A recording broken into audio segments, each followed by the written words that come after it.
Assalamualaikum warahmatullahi wabarakatuh diucapkan kepada Dr. Muazzam dan juga rakan-rakan kalian. Saya akan membentangkan berkaitan dengan portfolio kokurikulum, iaitu berkaitan dengan pengalaman saya sewaktu saya dalam aktiviti kokurikulum peringkat sekolah dengan unit beruniform pengakap.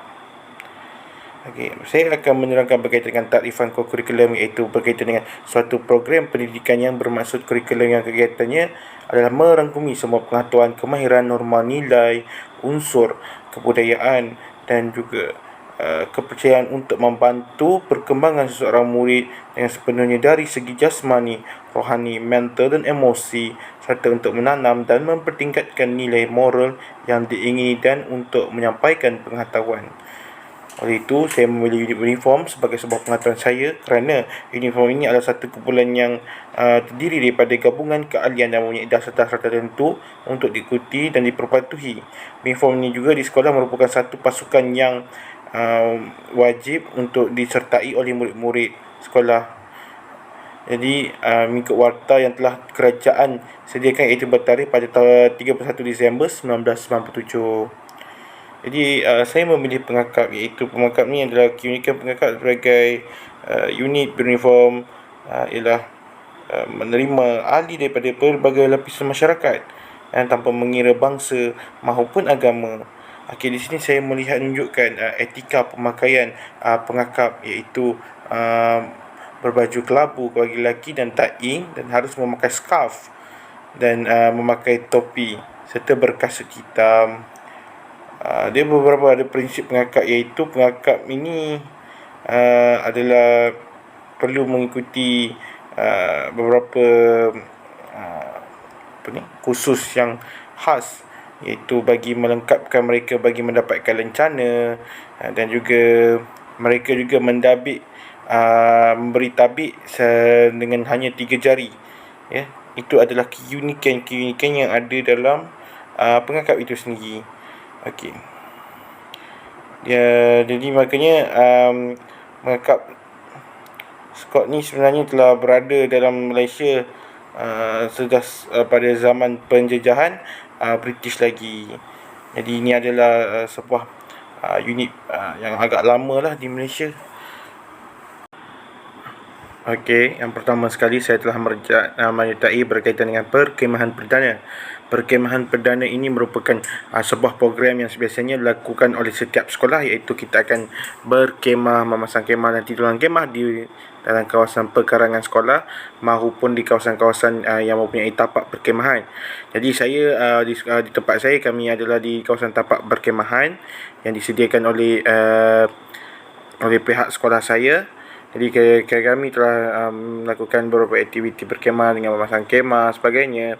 Ia adalah sebuah aktiviti yang sangat menarik kerana pada asalnya adalah kami dapat macam bekerjasama, dapat tidur dengan rakan-rakan, berbincang berbagai isu dan sebagainya.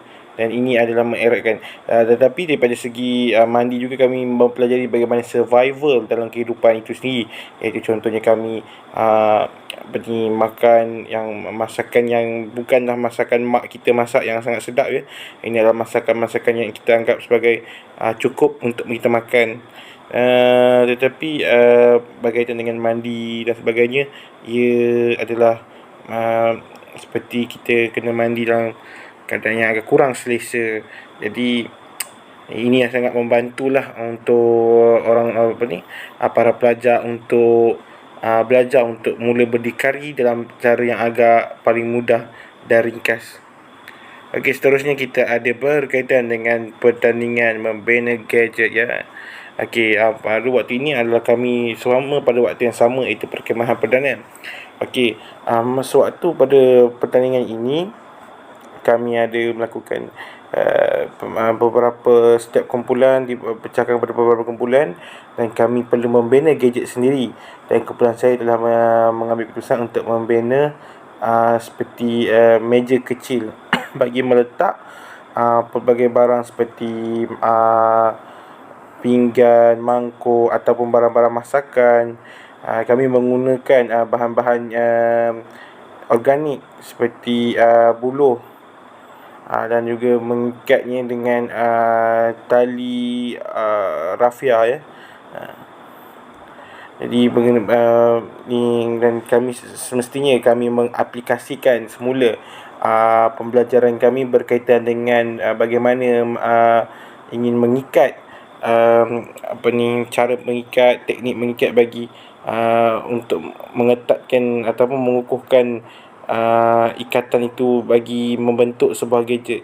Jadi setelah diuji dan sebagainya, kami telah mendapat tempat ketiga dalam pertandingan membina gadget, kerana dianggap sebagai kokoh dan bagus.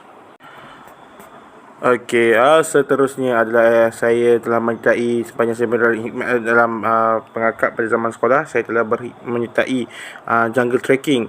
Okey, jungle trekking ni adalah sebuah aktiviti iaitu meredah hutan secara berkumpulan. Pada waktu itu terdapat, kita boleh lihat pelbagai flora dan fauna yang ada dalam hutan tersebut.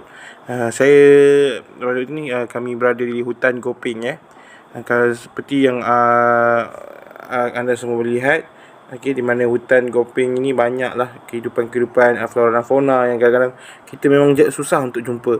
Jadi ini adalah satu peluang yang baik bagi kami untuk mempelajari apakah fungsi-fungsinya, adakah bahayanya, apa yang kami perlu elak sebagainya untuk tidak sewaktu mungkin kita tidak tahu pada satu hari nanti kita mungkin akan sesat dalam hutan.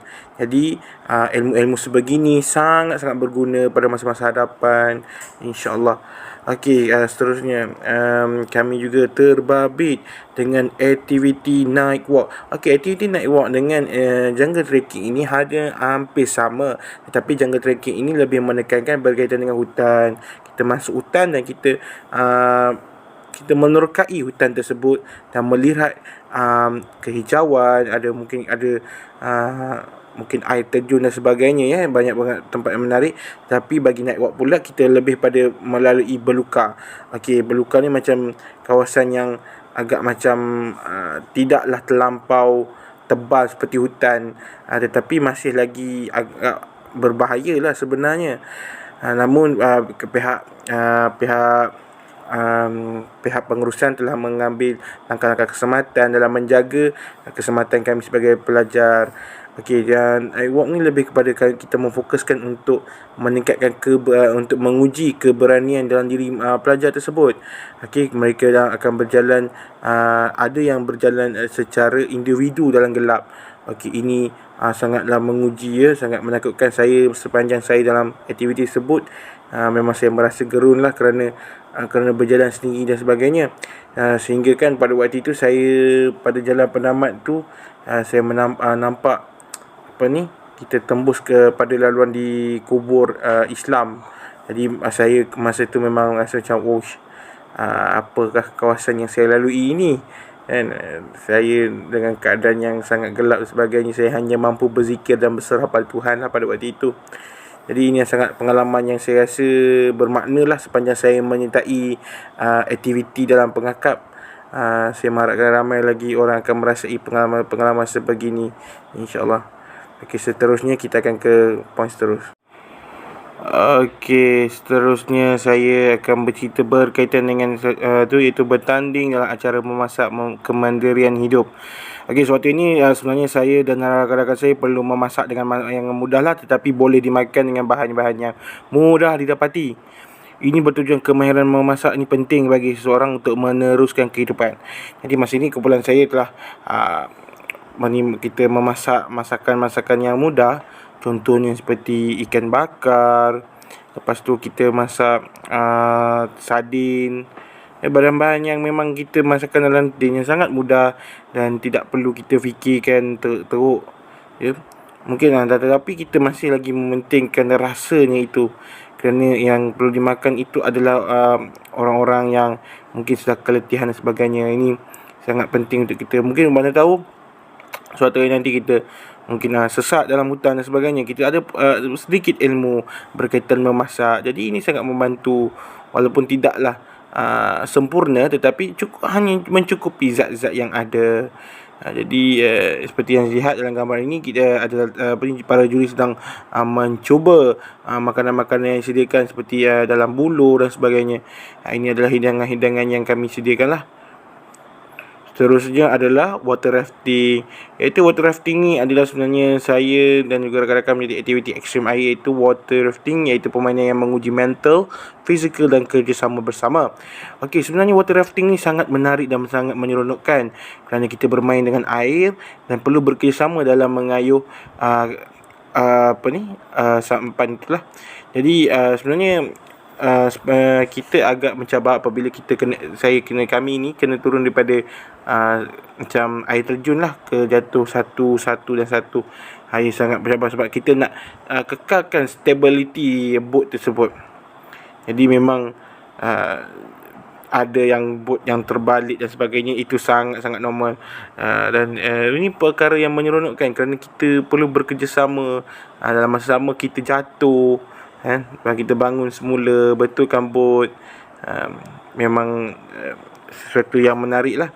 Tapi sebenarnya bagi golongan yang tak boleh berenang, sebenarnya tidak perlu risau sebab mereka telah menyediakan alat-alat keselamatan seperti helmet dan juga jaket keselamatan. Jadi saya memang sukalah aktiviti sebegini sebab memang memupuk semangat jiwa saya sebagai orang muda yang suka pada permainan-permainan yang berunsur-unsur air sebegini. Sungguhnya memang memberi impak yang baiklah kepada siapa yang menyertainya. Seterusnya saya telah menyertai Malam Kebudayaan. Jadi Malam Kebudayaan ini sebenarnya adalah program untuk meminta kami untuk melakukan persembahan yang berkaitan dengan kebudayaan. Sebenarnya kan kami menang pada tempat kedua. Pada waktu ini kami memilih DK Barat sebagai sebagai kami punya persembahan. Tetapi kami mengubah suainya lebih kepada banyak pergerakan berbanding duduk sahaja seperti di Barat yang tradisional. Jadi kami membudayakan, dan tapi dalam masa sama kami menginovasikan perkara-perkara yang mungkin nampak lebih bertenaga bagi menarik dan juga untuk menarik golongan-golongan muda melihat kami. Jadi itu sahaja daripada saya. Sekian, wabillahi taufiq wal hidayah. Wassalamualaikum. Terima kasih.